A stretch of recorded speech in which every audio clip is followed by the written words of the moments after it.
Renungan pada hari ini diambil dari kitab Keluaran. Demikian firman Tuhan yang disampaikan di dalam Keluaran 10 ayat 13-15. Lalu Musa mengulurkan tongkatnya ke atas tanah Mesir, dan Tuhan mendatangkan angin timur melintasi negeri itu sehari-harian dan semalam-malaman. Dan setelah hari pagi, angin timur membawa belalang. Datanglah belalang meliputi seluruh tanah Mesir dan hinggap di seluruh daerah Mesir. Sangat banyak.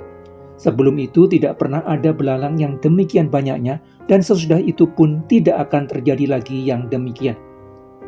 Belalang menutupi seluruh permukaan bumi, sehingga negeri itu menjadi gelap olehnya. Belalang memakan habis segala tumbuh-tumbuhan di tanah, dan segala buah-buahan pada pohon-pohon yang ditinggalkan oleh hujan es itu, sehingga tidak ada tinggal lagi yang hijau pada pohon atau tumbuh-tumbuhan di padang di seluruh tanah Mesir.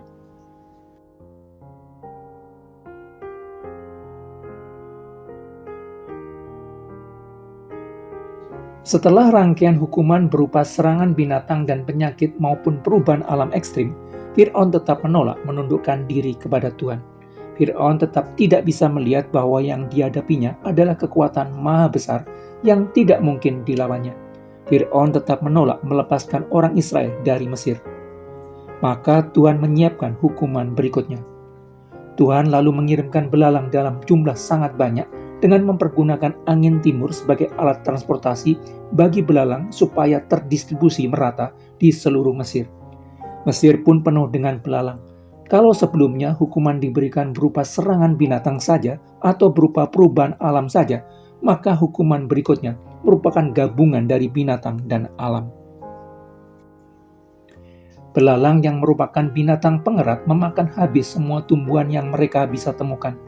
Pasukan belalang itu memakan habis segala tumbuh-tumbuhan di tanah dan segala buah-buahan pada pohon-pohon yang ditinggalkan oleh hujan es itu, sehingga tidak ada tanaman dan buah-buahan yang tersisa bagi orang Mesir. Maka terjadilah krisis pangan di seluruh Mesir. Orang Mesir meyakini Nepri sebagai dewa gandum, Termuti sebagai dewi kesuburan, Ermutet sebagai dewi panen. Dengan rusaknya tanaman dan buah-buahan di seluruh Mesir akibat serbuan pasukan belalang dalam jumlah besar ini, reputasi dewa-dewi yang mengatur tanaman dan panen ini menjadi hancur. Dengan habisnya tanaman dan buah-buahan di seluruh Mesir, kemampuan dewa-dewi yang mengelola pangan nasional dipertanyakan. Karena ternyata ada tangan yang lebih kuat yang menghancurkan kekuatan dewa-dewi yang mereka yakini telah memberikan kesejahteraan kepada Mesir selama bertahun-tahun. Ternyata ada kuasa yang lebih besar yang tidak mampu dilawan oleh dewa-dewi yang mereka anggap berkuasa. Orang Mesir yang selama bertahun-tahun meyakini bahwa kesejahteraan ekonomi Mesir yang didapatkan dari hasil panen melimpah dari gandum dan buah-buahan berasal dari Nepri, Ermutet, dan Termutis, terguncang keyakinannya karena ternyata para dewa-dewi kesuburan itu tidak mampu memberikan perlindungan atas tumbuhan dan buah-buahan orang Mesir. Dengan tidak adanya tanaman dan buah-buahan yang tersisa bagi orang Mesir, menunjukkan bahwa dewa-dewi mereka memang tidak memiliki kekuatan sedikitpun untuk menjaga hasil panen orang Mesir.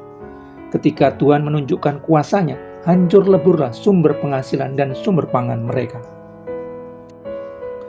Hukuman berupa serangan binatang pelahap yang menunggangi alam membuat orang Mesir tergoncang kemapanan hidupnya, menunjukkan bahwa hidup manusia begitu bergantung kepada Sang Pencipta alam semesta. Manusia bisa mendapatkan penghasilan yang baik hanya karena Tuhan memberikan penghasilan yang pas baginya. Manusia bisa mendapatkan penghasilan yang cukup hanya karena Tuhan memberikan berkat-Nya. Manusia bisa kehilangan berbagai hal yang dihasilkan dari kerja kerasnya karena berbagai hal yang berada di luar kendalinya. Manusia bisa kehilangan kemapanan hidupnya ketika Tuhan mengambilnya. Melalui peristiwa ini, Tuhan ingin menunjukkan bahwa Dialah yang menguasai dunia pertanian maupun perekonomian. Karena Tuhan memberikan, maka orang Mesir bisa memperoleh panen gandum maupun buah-buahan dalam jumlah cukup. Karena Tuhan memberikan berkat-Nya, maka orang bisa memperoleh penghasilan dalam jumlah yang sesuai dengan takaran yang pas dengan orang tersebut. Sebab siapakah yang menganggap engkau begitu penting, dan apakah yang engkau punyai yang tidak engkau terima? Dan jika engkau memang menerimanya, mengapakah engkau memegahkan diri seolah-olah engkau tidak menerimanya? Seluruh hasil kerja yang didapat seseorang merupakan anugerah Tuhan. Karena Tuhan membuka jalan dan memberikannya, maka orang mendapatkan hasil tertentu.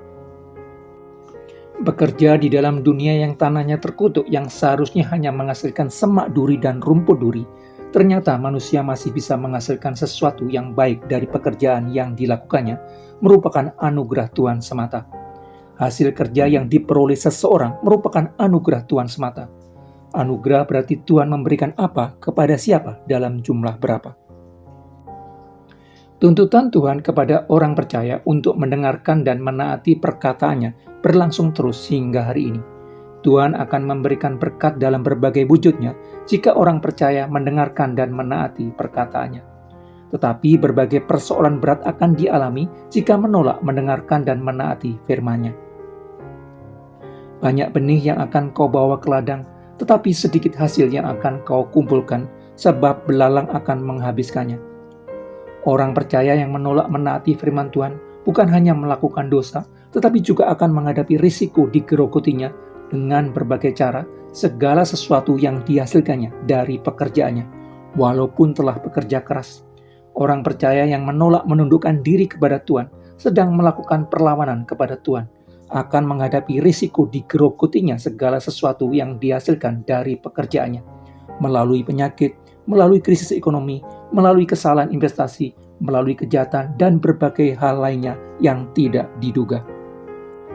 Karena itu, membangun kesadaran bahwa karena kemurahan Tuhanlah kita bisa memperoleh penghasilan yang baik. Karena pemeliharaan Tuhanlah kita bisa memperoleh penghasilan yang sesuai dengan porsi yang pas dengan diri kita.